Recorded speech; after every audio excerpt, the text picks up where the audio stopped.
जब से मुझे ये यकीन हो गया, जब से मुझे ये यकीन हो गया कि प्रभु मेरे साथ है, तब से मैंने सोचना बंद कर दिया कि कौन मेरे खिलाफ है। जब भगवान मेरे साथ है, गुरु मेरे साथ है, तो किसी के खिलाफ रहने से मेरा क्या बिगड़ जाएगा। और जिसके साथ परमात्मा है, जिसके साथ महात्मा है, उनका जीवन तो इतना सधा हुआ रहता है कि कोई उनके खिलाफ होता ही नहीं।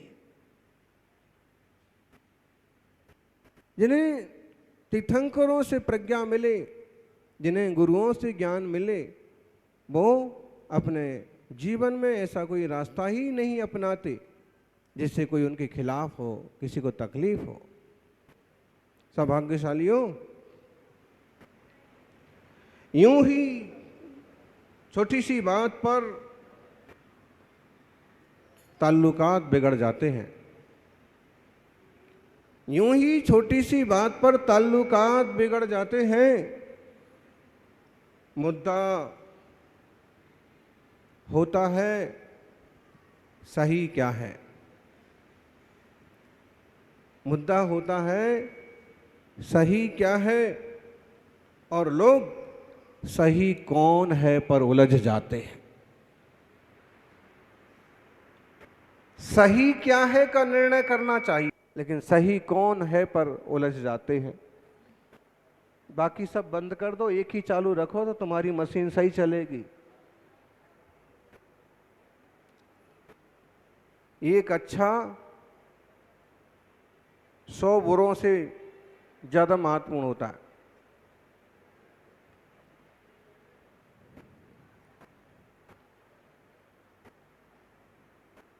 मिजाज यूं ही ना चिड़चिड़ा कीजिए,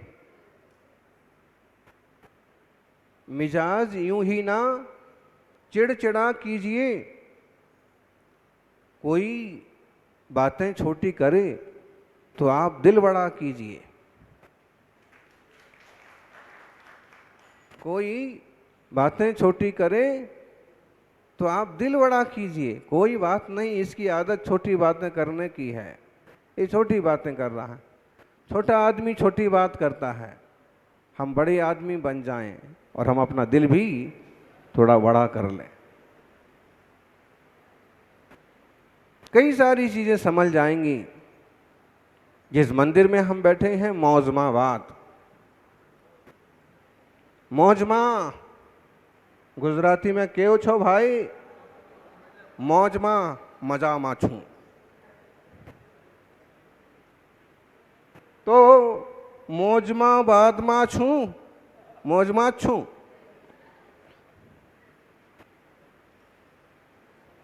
और जी, और इसमें अर्थ छुपा हुआ है। मौ का मतलब होता है मुंह,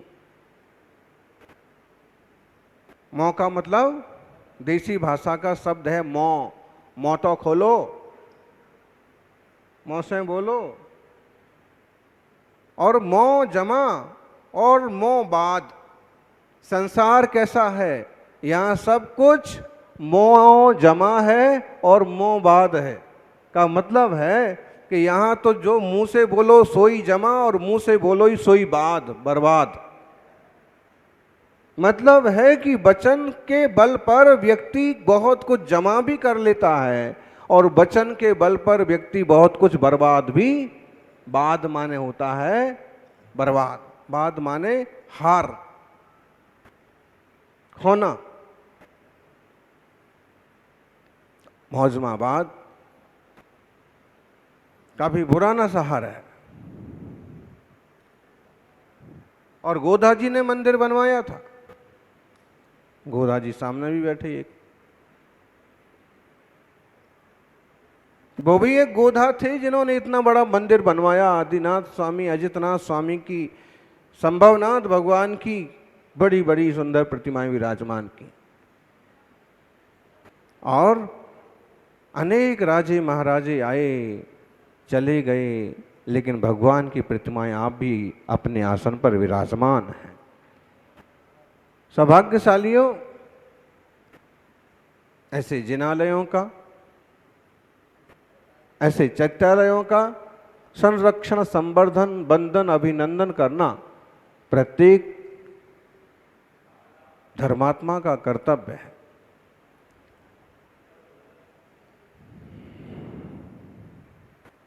किशनगढ़ से चले थे, मौजमाबाद के दर्शन करके आगे बढ़ेंगे, लेकिन जहाँ कभी साधु नहीं रुकते वहाँ दूदू में ही संघ रुक गया। दूदू वालों की भक्ति ने शक्ति लगाई और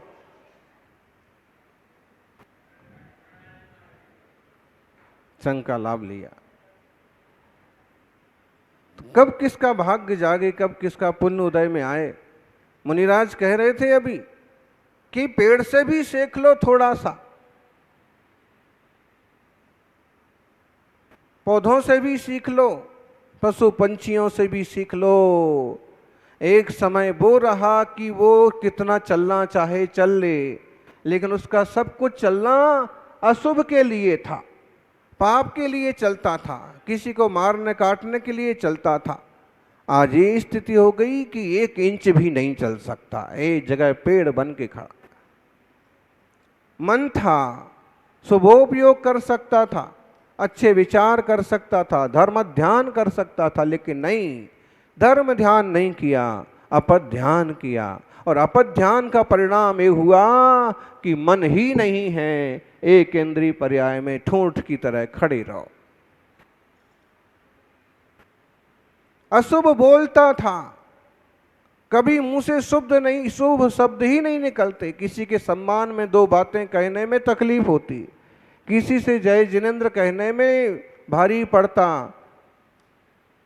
और अभी स्थिति है कि शब्द ही नहीं है, पेड़ के पास शब्द वर्गणाएं नहीं हैं, मन नहीं है, सिर्फ काय है, और वो काय भी ठूंठ की तरह एक जगह खड़े रहो। और एकेंद्रीय पर्याय में वनस्पति की काय स्थिति कितनी है बोलो, हैं?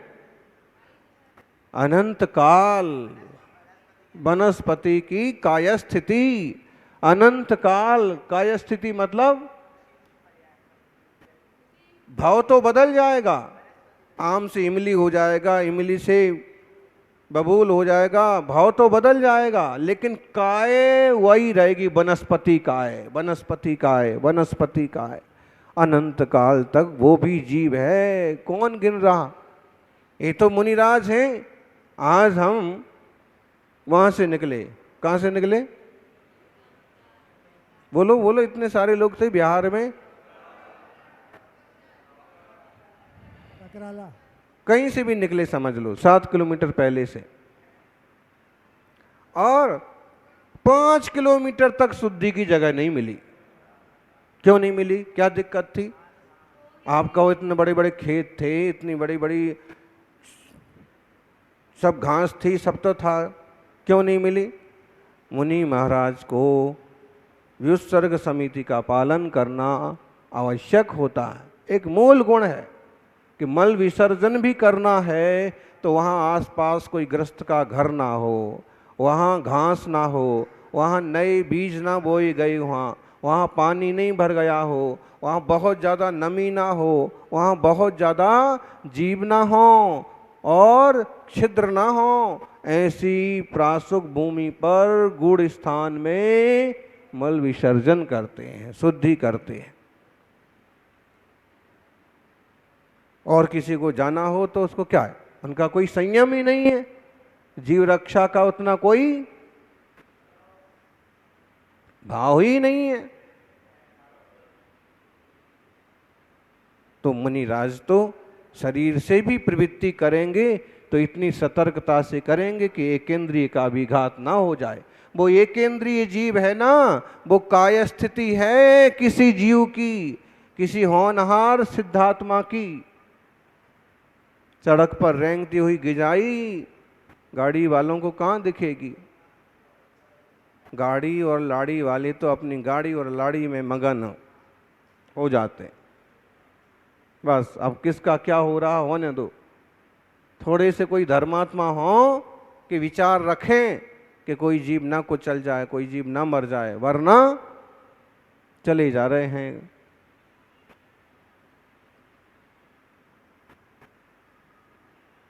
मकोड़ा जीव नहीं है क्या? चींटी जीव नहीं है क्या? इन जीवों के बारे में भी इतना कहा है कि कोई त्रस पर्याय वाला, एक केंद्रीय पर्याय वाला वहां से सीधा इंसान हो सकता है आयु बंद करके, और इंसान होके उस भाव से मोक्ष भी जा सकता है। क्या समझे? दुनिया को तो कुछ पता नहीं है। अब तो श्रावक भी बहुत कुछ भूलने लगे।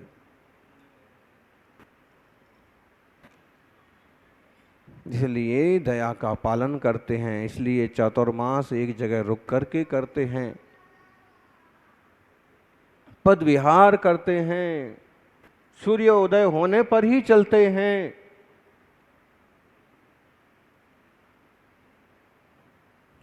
तो जीवों का विवेक, दया, करुणा का भाव, समझ अति आवश्यक है।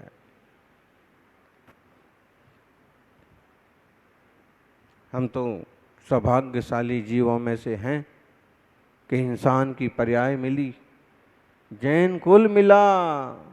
बोलते ना, जैन कुल में, हम जैन कुल में जन्मे,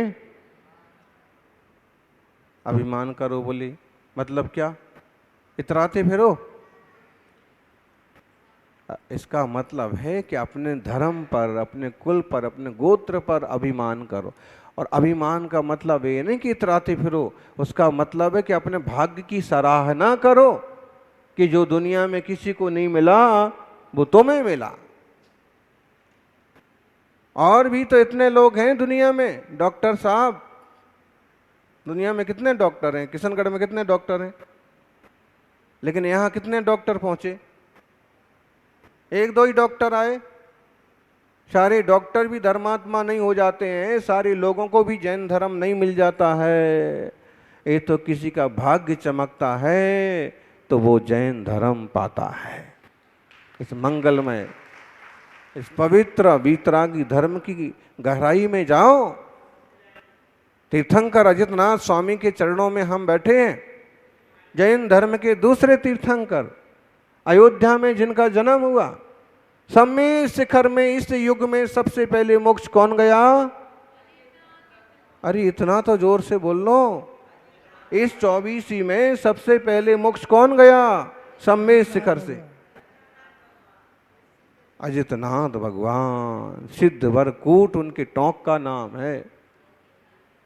और देश में बहुत सारे अतिशय क्षेत्र हैं, लेकिन अजितनाथ भगवान का प्रसिद्ध अतिशय क्षेत्र, राजस्थान में प्रसिद्ध अतिशय क्षेत्र तो एक है, मौजमाबाद।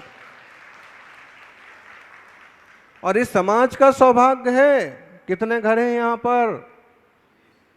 अक्सर कर अतिशय क्षेत्र, सिद्ध क्षेत्रों पर श्रावकों के घर नहीं होते हैं, लेकिन यहाँ के प्रभु ने, यहाँ के देवताओं ने श्रावकों को भी पूरी छूट दे रखी। आराम से रहो, भक्ति करो, कहीं जाने की जरूरत नहीं है। हम तो कहते हैं ऐसे पवित्र स्थानों को छोड़ करके जो थोड़े से लोभ में इधर उधर चले जाते हैं वो तो दुर्भागी हैं। अरे जब यहीं रोजी रोटी चल रही तो और कहीं भागने की क्या जरूरत पड़ी है? थोड़े कम साधन होंगे लेकिन साधना तो बढ़िया होगी।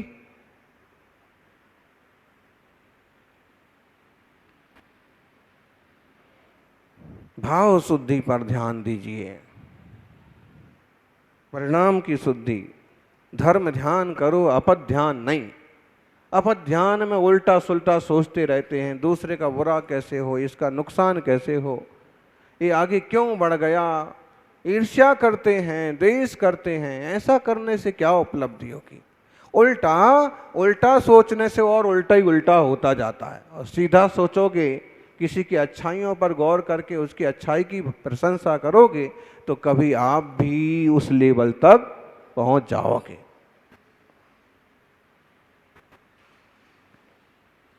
देखिए, मन तो ऐसे कहते हैं कि दो तरह का मन। कौन कौन सा दो तरह का मन? द्रव्य मन, भाव मन। विज्ञान की भाषा में कॉन्शियस माइंड और अनकॉन्शियस माइंड। मतलब एक मन जो आपका निरंतर चालू है, दूसरा मन जो आपका भाव मन या छुपा हुआ मन है, द्रव्य मन है। तो आप जो भी सोचते हैं, जो भी बोलते हैं, वो सब वो पकड़ लेता है, ग्रहण कर लेता है, और आप जैसा सोचते हैं वैसे आपको मिलता है, वैसे आप बनते हैं। अगर आप नेगेटिव सोचते हैं तो आप वैसे ही वो ही मिलेगा। जीवन में कोशिश करिए कि नकारात्मक सोच ना आने पावे, सकारात्मक सोचिए, अच्छा सोचिए।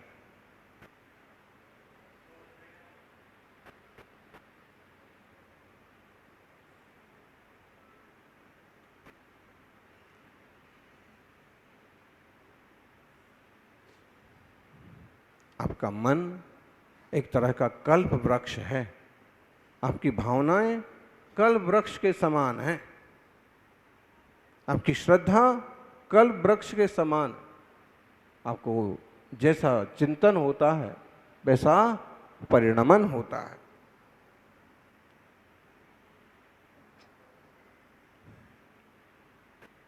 अभी आप सुन रहे थे, श्रद्धा तो रखो, रास्ते खुल जाते हैं।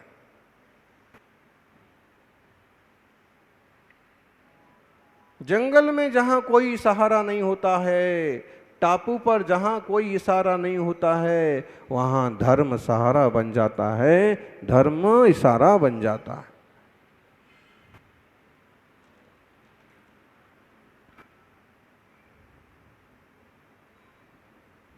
कहानी छोटी सी जरूर है, लेकिन आपने सुनी कि एक इंसान जल यात्रा पर निकला, व्यापार के लिए निकला, जहाज फट गया, जैसे तैसे एक टापू पर पहुंच गया। टापू पर पहुंच करके विचार करने लगा, क्या देखिए तो मैंने इतनी भक्ति की, इतनी सेवा की, लेकिन मेरा इतना नुकसान हो गया, भगवान ने मेरी कोई हेल्प नहीं की। और वहाँ जाकर के फिर भी थोड़ी श्रद्धा रखी कि शायद कोई कर्म का उदय होगा कि ऐसा भोगना पड़ा, अब हो सकता है कि मेरी कोई रक्षा करने आए। लेकिन निर्जन जंगली टापू पर, समुद्री टापू पर कौन पहुँचे?